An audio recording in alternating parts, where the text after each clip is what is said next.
हो मॅडम.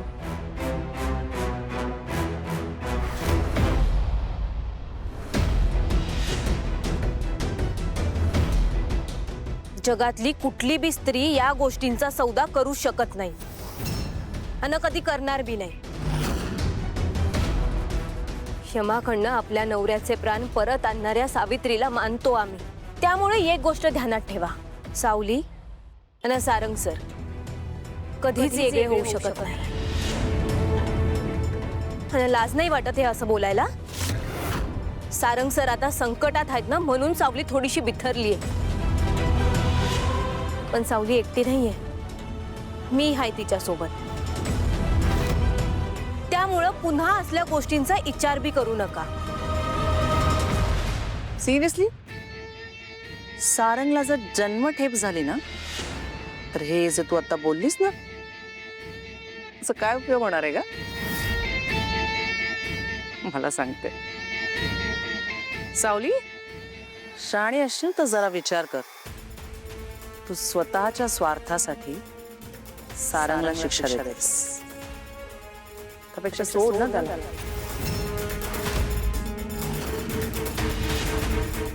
पण मी त्याला जेलमधनं सोडवल्यावर तो माझा झाला पाहिजे. आणि जर तो माझा झाला नाही तर मी त्याला तुझाही होऊ देणार नाही, लक्षात ठेव.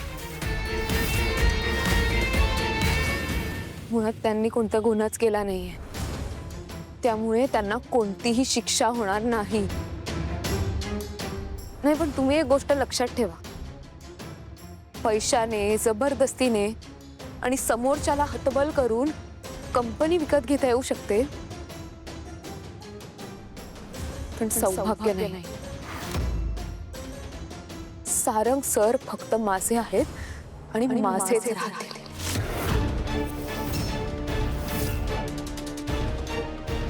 I like your confidence.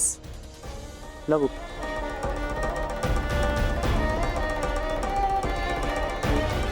असं वाटतं थोबाड फोडावं या मॅडम. नाही पारो, एका बाजूने बघितलं तर तिच्या बोलण्याचा विचार केला पाहिजे. डोकं फिरलंय का तुझं? काय बोलतेस तू सावली? खरं तेच बोलते मी पारो. जर माझं सारंग सरांवर खरं प्रेम असेल तर त्यांच्या भल्यासाठी त्यांचा त्याग नाही का करू शकत मी? सावली, अजिबात नाही. सावली, तुला एवढा मोठा त्याग करायची काहीच गरज नाहीये.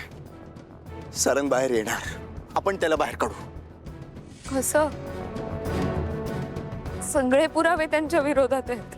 हो, आज त्यांना जामीन पण मिळू शकला नाही. आपण काय करणार आहोत ते मला नाही माहिती. पण सावली, प्लीज विश्वास ठेव, विजय नेहमी सत्याचाच होतो.